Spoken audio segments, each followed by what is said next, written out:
Pada zaman dahulu kala, di suatu desa terpencil di Jawa Tengah ada seorang janda miskin.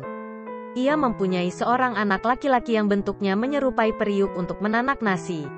Di Jawa Tengah, periuk untuk menanak nasi itu disebut kendil. Karena anak laki-laki itu menyerupai kendil, maka ia dikenal dengan nama Joko Kendil ketika masih kecil. Joko Kendil seperti anak-anak seusianya. Ia sangat jenaka sehingga disenangi teman-temannya. Pada suatu hari ada pesta perkawinan di dekat desanya. Diam-diam Joko Kendil menyelinap ke dapur. "Kendil ajaib, kendil ajaib," teriak orang-orang yang melihat kejadian itu. Mereka berebutan memiliki kendil ajaib itu. Joko Kendil pun semakin cepat menggelinding pulang ke rumah. Tahun demi tahun Joko Kendil bertambah umur dan semakin dewasa. Namun tubuhnya tidak berubah, tetap seperti kendil. Pada suatu hari Joko Kendil menyampaikan keinginannya untuk segera menikah. Tentu saja ibunya bingung. Siapa yang mau menikah dengan anaknya yang berbentuk kendil? Ibunya semakin bingung lagi ketika Joko Kendil menyatakan hanya mau menikah dengan putri raja. "Apa keinginanmu tidak keliru, anakku? Engkau anak orang miskin. Bentuk tubuhmu seperti kendil. Mana mungkin putri raja mau menikah denganmu?" kata ibunya. Tapi Joko Kendil tetap mendesak untuk segera melamarkan putri raja untuknya. Akhirnya pada hari yang ditentukan Joko Kendil, ibunya menghadap raja untuk melamar putri raja. Sang raja mempunyai 3 orang putri yang cantik jelita. Ibu Joko Kendil dengan hati-hati menyampaikan bahwa maksud kedatangannya adalah untuk melamar salah seorang putri raja.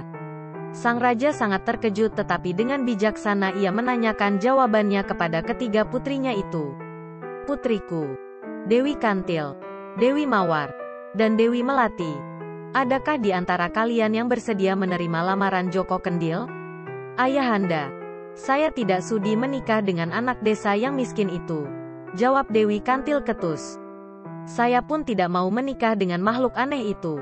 Saya hanya mau menikah dengan putra mahkota yang tampan dan kaya raya," jawab Dewi Mawar dengan nada sombong. Sang raja pun mengalihkan pandangannya kepada Dewi Melati. "Ayahanda, mohon restui saya. Lamarannya saya terima dengan sepenuh hati," jawab Dewi Melati. "Aku merestuimu, anakku," kata raja. Keputusan Dewi Melati ini langsung disampaikan kepada ibu Joko Kendil.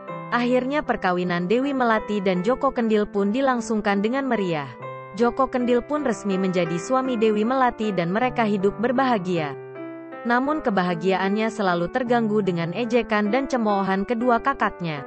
"Lihat, suami Dewi Melati jalannya menggelinding seperti bola," kata Dewi Kantil yang sengaja bicara dengan keras agar terdengar oleh adiknya. "Wajahnya jelek, tubuhnya aneh. Ibi tepat untuk tempat buang sampah saja," sambung Dewi Mawar. Semua ejekan itu diterima dengan tabah dan penuh kesabaran oleh Dewi Melati. Pada suatu hari, raja mengadakan perlombaan ketangkasan dan keterampilan menggunakan senjata sambil berkuda. Seluruh keluarga kerajaan menyaksikan lomba itu. Akan tetapi Joko Kendil tidak terlihat di arena perlombaan karena sakit. Dewi Melati pun duduk sendirian. "Hanya kita yang pantas bersanding dengan pangeran tampan itu.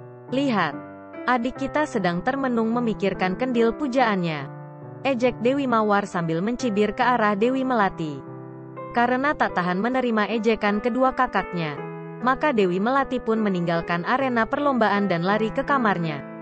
Ketika masuk kamar, Dewi Melati tidak melihat suaminya yang terbaring sakit, melainkan hanya melihat sebuah kendil yang kosong. "Kendil ini yang membuatku selalu dihina sehingga membuatku sedih. Lebih baik kuhancurkan saja," teriak Dewi Melati sambil menghempaskan kendil itu ke lantai sampai hancur berkeping-keping. Seketika itu juga tiba-tiba di hadapannya muncul seorang kesatria yang sangat tampan dan gagah perkasa persis pangeran berkuda yang mempesona di arena lomba. "Siapa kamu? Mengapa ada di kamarku?" tanya Dewi Melati terkejut. "Akulah Joko Kendil suamimu," ucap sang pangeran. Sang pangeran pun menceritakan bahwa tubuhnya yang berbentuk kendil itu adalah kehendak dewata. Tubuhnya akan kembali seperti semula apabila ada seorang putri raja yang tulus bersedia menikah dengannya.